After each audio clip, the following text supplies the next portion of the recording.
Hi ಎಲ್ಲೋ ನಮಸ್ತೆ ಸ್ನೇಹಿತರೆ, ಎಲ್ರಿಗೂ ಕೂಡ ಮತ್ತೊಮ್ಮೆ ನಿಮ್ಮ ಯೂಟ್ಯೂಬ್ ಚಾನಲ್ಗೆ ಪ್ರೀತಿಯ ಸ್ವಾಗತ. ಏನಾಗುತ್ತೆ 384 KS ಗೆಜೆಟೆಡ್ ಪ್ರೊಬೇಷನರಿ ನೇಮಕಾತಿಯ ಒಂದು ಪ್ರಕ್ರಿಯೆ ಅಂತೇಳಿ ತುಂಬಾ ಜನ ಈ ಪ್ರಶ್ನೆಯನ್ನ ಕೇಳ್ತಾ ಇದ್ರಿ ಹಲವಾರು ದಿನಗಳಿಂದ. ನೋಡಿ, KS ಇದು ಬಗೆಹರಿಯದ ಕತೆ. 384 ಯಾವಾಗ ನೋಟಿಫಿಕೇಶನ್ ಆಯಿತು, ಸ್ಟಿಲ್ ಅಲ್ಲಿಂದ ಇಲ್ಲಿವರೆಗೂ ಒಂದಲ್ಲ ಒಂದು ವಿವಾದಗಳಲ್ಲೇ ಆ ನೋಟಿಫಿಕೇಶನ್ ಉಳ್ಕೊಂಡಿದೆ. ಮೊದಲ ಬಾರಿ ಪರೀಕ್ಷೆ ಮಾಡ್ತಾರೆ, ಭಾಷಾಂತರ ಸಮಸ್ಯೆ, question paper translation error. So second ಕೂಡ ಅದೇ ಆಗುತ್ತೆ.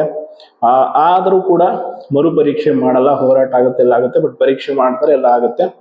ಅಂಡ್ ಅಗೇನ್ 384 ಈಗ ಹೈಕೋರ್ಟಲ್ಲಿ ಕೇಸ್ ನಡೀತಾ ಇದೆ. 56% ರಿಸರ್ವೇಷನ್ ಮೇಲೆ ಮಾಡಿರುವಂಥ ಒಂದು ರೋಸ್ಟರ್ ಏನದರ ಮೇಲೆ ಕೇಸ್ ಹಾಕಿದ್ದಂಥದ್ದು ಮಧು ಅವರ ಪ್ರಕರಣ, ಅದು KAT ಆದೇಶ ಆಗಿ ಈಗ ಹೈಕೋರ್ಟ್ಗೆ ಮೇಲ್ಮನವಿಯನ್ನು ಸರ್ಕಾರದವರು ಹಾಕೊಂಡು ಅಲ್ಲಿ ಕೇಸ್ ನಡೆಸ್ತಾ ಇದ್ದಾರೆ. ಒಟ್ಟಾರೆ ಇದರ ನಡುವೆ ಇವತ್ತು ಅಧಿವೇಶನದಲ್ಲಿ ಬೆಳಗಾವಿಯಲ್ಲಿ ಒಂದು ಚರ್ಚೆ ಆಗುತ್ತೆ. ರುದ್ರಪ್ಪ ಲಮಾಣಿಯವರು ಒಂದು ಪ್ರಶ್ನೆಯನ್ನು ಕೇಳ್ತಾರೆ, ಈ KS ನೇಮಕಾತಿಗೆ ಸಂಬಂಧಪಟ್ಟಾಗೆ ಎಲ್ಲಿವರೆಗೂ ಬಂತು ಈ ಪ್ರೋಸೆಸ್ಸು, ಸೊ ಏನು ನ್ಯಾಯವನ್ನು ಕೊಟ್ರಿ ಕನ್ನಡ ಮಾಧ್ಯಮದ ಆಸ್ಪಿರೆಂಟ್ಸ್ ಈ ಒಂದು ಪರೀಕ್ಷೆಯಲ್ಲಿ ಅನ್ಯಾಯಕ್ಕೆ ಒಳಗಾದಂಥವರಿಗೆ ಅಂತೆಲ್ಲ ಪ್ರಶ್ನೆ ಕೇಳ್ತಾರೆ.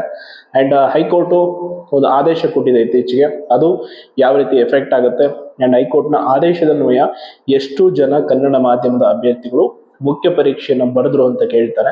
ನೋಡಿ, ಎಂತ ವಿಪರ್ಯಾಸ ಅಂತಂದ್ರೆ, ಕನ್ನಡ ಮಾಧ್ಯಮದ ಆಸ್ಪಿರೆಂಟ್ಸ್ಗಳಿಗೆ ಕ್ವಶನ್ ಪೇಪರ್ ಇಂದ ಅನ್ಯಾಯ ಆಗಿ ನಮಗೆ ಮೇನ್ಸ್ ಬರೆಯೋದಕ್ಕೆ ಅವಕಾಶ ಕೊಡಿ ಅಂತ, ಮೇನ್ಸ್ ಅಂತಲ್ಲ, ಒಟ್ಟಾರೆ ಅದನ್ನ ರದ್ದು ಮಾಡಿ ನಮ್ಗೆ ಇನ್ನೊಂದು ಬಾರಿ ಅವಕಾಶ ಮಾಡಿಕೊಡಿ ಪರೀಕ್ಷೆ ಬರೆಯೋದಕ್ಕೆ ಫಿಲಿಮ್ಸ್ ಅನ್ನ ಅಂತ ಕೇಳ್ಕೊಂಡು ಹೋದ್ರೆ ಹೈಕೋರ್ಟ್ ಹೇಳಿರುವಂಥದ್ದು, ಆಯ್ತು ನಿಮ್ಗೆ ಅನ್ಯಾಯ ಆಗಿದೆ, ಸೊ ನೀವು ಮೇನ್ಸ್ ಬರೀರಿ ಅಂತ ಅಲೋ ಮಾಡುತ್ತೆ. ಸೊ ಅದೇ ಆದೇಶ ಇಟ್ಕೊಂಡು ಮತ್ತೊಂದಿಷ್ಟು ಜನ, ಈ 158 ಜನ ಕನ್ನಡ ಮಾಧ್ಯಮದ ಅಭ್ಯರ್ಥಿಗಳಿಗೆ ನೇರವಾಗಿ ಮುಖ್ಯ ಪರೀಕ್ಷೆ ಬರೆಯೋದಕ್ಕೆ ಅವಕಾಶ ಸಿಗುತ್ತೆ. ಅದರ ಜೊತೆ ಅದೇ ಆರ್ಡರ್ ಇಟ್ಕೊಂಡು ಇನ್ನೊಂದಿಷ್ಟು ಜನ ಹೋಗಿ ಅಪ್ಲಿಕೇಶನ್ ಹಾಕೊಂಡು ಇನ್ನೂ 148 ಜನ ಇಂಗ್ಲಿಷ್ ಮೀಡಿಯಂ ಹೋಗಿ ಡೈರೆಕ್ಟ್ ಮೇನ್ಸ್ಗೆ ಅವಕಾಶ ತೆಗೆದುಕೊಂಡಿದ್ದಾರೆ. ನಾನು ತಗೊಂಡಿದ್ದು ತಪ್ಪು ಅಂತ ಹೇಳ್ತಾ ಇಲ್ಲ, ಆಗಿರುವಂಥದ್ದು ಅನ್ಯಾಯ ಕನ್ನಡ ಮಾಧ್ಯಮದ ಅಭ್ಯರ್ಥಿಗಳಿಗೆ. ಆ ಟೈಮಲ್ಲಿ ಪ್ರೊಟೆಸ್ಟ್ ಮಾಡಿದ್ರೆ, ಹೋರಾಟ ಮಾಡಿದ್ರೆ ಇವರೆಲ್ಲ ನಿಂತ್ಕೊಂಡು ನಗ್ತಾ ಇದ್ರು, ಅದೇನು ಮಿಸ್ಟೇಕ್ಸ್ ಆಗಿದೆ ಅಂತ ಇವರೆಲ್ಲ ಹೋರಾಟ ಮಾಡ್ತಾ ಇದ್ದಾರೆ, ಹಂಗೆ ಹಿಂಗೆ ಅಂತ ಟೀಕೆ ಟಿಪ್ಪಣಿಗಳು ಗ್ರೂಪ್ಗಳು ಮಾಡ್ಕೊಂಡು ವಿಡಿಯೋಸ್ಗಳು ಮಾಡ್ಕೊಂಡು ಬೈಕೊಂಡು ಮಾಡಿದವರು ಹೋಗಲ್ಲಿ ಕೆಲವರು ಮೇನ್ಸ್ ಬರೆದ್ರು.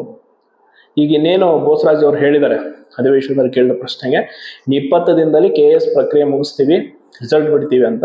ರಿಸಲ್ಟ್ ಬರೋದಕ್ಕೆ ಕಾರಣ ಇದೆ, ಇತ್ತೀಚೆಗೆ ಹೈಕೋರ್ಟ್ ಆದೇಶ ಕೊಡ್ತು, ನೀವು ಪ್ರಕ್ರಿಯೆಯನ್ನು ಮುಂದುವರಿಸ್ಬೋದು, ಬಟ್ ಅಂತಿಮ ಫಲಿತಾಂಶ ಅಂದ್ರೆ KS ನಿಮ್ಗೆ ಗೊತ್ತಿರೋಂಗೆ ಪ್ರಿಲಿಮ್ಸು, ಮೇನ್ಸು, ಇಂಟರ್ವ್ಯೂ. ಸೊ ಈಗ ಆಲ್ರೆಡಿ 2 ಸ್ಟೇಜ್ ಕಂಪ್ಲೀಟ್ ಆಗಿದೆ, ಪ್ರಿಲಿಮ್ಸ್ ಆಗಿದೆ, ಮೇನ್ಸ್ ಆಗಿದೆ. ಸೊ ಮೇನ್ಸ್ ರಿಸಲ್ಟ್ ಬಿಡಬೇಕು. ಹಾಗಾಗಿ ಮೇನ್ಸ್ ರಿಸಲ್ಟ್ ಬಿಟ್ಟು ಇಂಟರ್ವ್ಯೂಗೆ ಅವ್ರು ಕರೆದು ಇಂಟರ್ವ್ಯೂ ಫಲಿತಾಂಶ ಅಂದ್ರೆ ಅಂತಿಮ ಆಯ್ಕೆ ಪಟ್ಟಿಯನ್ನ ಪ್ರಕಟಿಸೋ ಹಾಗಿಲ್ಲ ಅಂತ ಕೋರ್ಟ್ ಹೇಳಿರುವಂಥದ್ದು ಅಂತಿಮ ಆದೇಶದವರು. ಸೊ ಇವರೀಗ ಮೇನ್ಸ್ ರಿಸಲ್ಟ್ ಬಿಡಬೇಕು ಅಂತ ಆಲ್ರೆಡಿ ಮೌಲ್ಯಮಾಪನ ಎಲ್ಲವನ್ನ ಶುರು ಮಾಡ್ಕೊಂಡಿದ್ದಾರೆ. 20 ದಿನದಲ್ಲಿ ಹೋಲ್ ಪ್ರೊಸೆಸ್ KS ಮುಗಿಯುತ್ತೆ ಅಂತ ಇವತ್ತು ಹೇಳಿರುವಂಥದ್ದು. ಒಟ್ಟಾರೆ ಈ ಹೋರಾಟದಲ್ಲಿ ಎಲ್ಲರೂ ಕೂಡ ಹಿಡಿದಿರುವಂಥದ್ದು, ಹೋರಾಟ ಮಾಡುವ ಸಮಯದಿಂದ ಹಿಡಿದು ನ್ಯಾಯಾಲಯದ ಹೋರಾಟದಲ್ಲೂ ಕೂಡ ಕೆಲವೊಂದಿಷ್ಟು ಲೋಪದೋಷಗಳು ಆಯಿತು. ಅದೆಲ್ಲದರ ಅಡ್ವಾಂಟೇಜ್ ಅನ್ನ ಇಲ್ಲಿ ಒಂದಿಷ್ಟು ಜನ ಒಳನುಸುಳುಕೋರರು ಪಡ್ಕೊಂಡಿದ್ದಾರೆ ಅಷ್ಟೇ. ನೋಡಿ, ಪ್ರತಿ ಬಾರಿ KS ನೋಟಿಫಿಕೇಶನ್ ಆದಾಗ ಅದು ಮುಗಿಯೋದು ವಿವಾದದಲ್ಲೇ ಹೊರತು ನಾರ್ಮಲ್ ಆಗಿ ಯಾವತ್ತೂ ಮುಗಿದಿಲ್ಲ ಅಂತ ಇತಿಹಾಸ KPSCಯಲ್ಲಿ ನಡೆದಿಲ್ಲ. ಹಾಗಾಗಿ ಈ ಬಾರಿ ಒಂದಿಷ್ಟು ಜನ ಜಾಸ್ತಿನೇ ಪೋಸ್ಟ್ಗಳು, AC ಎಲ್ಲ ಪೋಸ್ಟ್ ಇರೋದ್ರಿಂದ ಜಾಸ್ತಿನೇ ಡಿಮ್ಯಾಂಡ್ ಮಾಡಿದ್ದಾರೆ, ಜಾಸ್ತಿ ಸೇರ್ಕೊಂಡಿದ್ದಾರೆ. ಈಗ ಅದರ ಬಗ್ಗೆ ನಾವೇನಾದ್ರೂ ನ್ಯಾಯ ಕೊಡಿಸ್ತೀವಿ ಅನ್ನುವಂಥದ್ದು ಒಂದೇನಾದ್ರೂ ಉಳಿದಿದೆ ಅಂದ್ರೆ ಅದು 56 ಕೇಸ್ ಮಾತ್ರ. ಸೊ ಅದೇ ಜೀವಂತಿಕೆ ಈಗ KS ನಲ್ಲಿ ಆದಂತ ಅನ್ಯಾಯವನ್ನ ಸರಿಪಡಿಸೋದಕ್ಕೆ. ಅದರ ಜೊತೆ ಇನ್ನು ಟ್ರಾನ್ಸ್ಲೇಷನ್ ಕೇಸ್ ಕೂಡ ಇದೆ, ಬಟ್ ಅದಷ್ಟು ಸ್ಟ್ರಾಂಗ್ ಆಗಿ ಇಲ್ಲ. ಅಂಡ್ ಒಟ್ಟಾರೆ ಈ ಒಂದು 384 ನೇಮಕಾತಿಯಲ್ಲಿ ಬಡವರ ಮಕ್ಕಳು ಕನ್ನಡ ಮಾಧ್ಯಮದಲ್ಲಿ ಓದಿದಂಥವ್ರಿಗೆ ಅನ್ಯಾಯ ಆಗಿರೋದಂತೂ ಸತ್ಯ. ಆ ಅಧಿಕಾರಿಗಳನ್ನ ಕೂಡ ಇವ್ರೇನು ಮಾಡಲಿಲ್ಲ.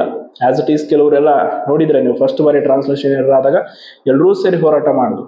ಆಗ ಒಂದು ಅಧಿಕಾರಿ ಏನೇನೋ ಕೆಲವೊಂದು ಟ್ವೀಟ್ ಮಾಡಿಕೊಂಡು ಖುಷಿ ಪಟ್ಟಿದ್ದ, ಆತನನ್ನ ಇದು ಮಾಡಿಸಿ KPSCಯಿಂದ ಒಂದು ಭಾಷಾಂತರ ಏನು ತೆಗೆದು ಹಾಕಿ ಎಲ್ಲವೂ ಕೂಡ ಆಯಿತು, ಅದೇನು ಕೆಲಸ ಆಗಲಿಲ್ಲ.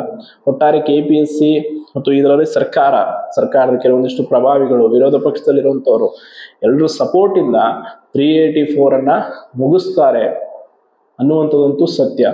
ಬಟ್ ಇನ್ ಕೇಸ್ ಈ 56 ಏನಾದರೂ ಕೋರ್ಟಲ್ಲಿ ಆಲ್ರೆಡಿ ಸ್ಟ್ರಾಂಗ್ ಆಗಿ ನಡೀತಾ ಇದೆ ಕೇಸು, ಬಟ್ ಆದ್ರೆ ಕೋರ್ಟ್ ಆದೇಶ ಕೊಟ್ಟಿರುವಂತದ್ದು, ಮಧ್ಯಂತರ ಆದೇಶ ಇತ್ತೀಚೆಗೆ, ನೀವು ಪ್ರಕ್ರಿಯೆಯನ್ನು ಮುಂದುವರಿಸಿ ಅಂತ.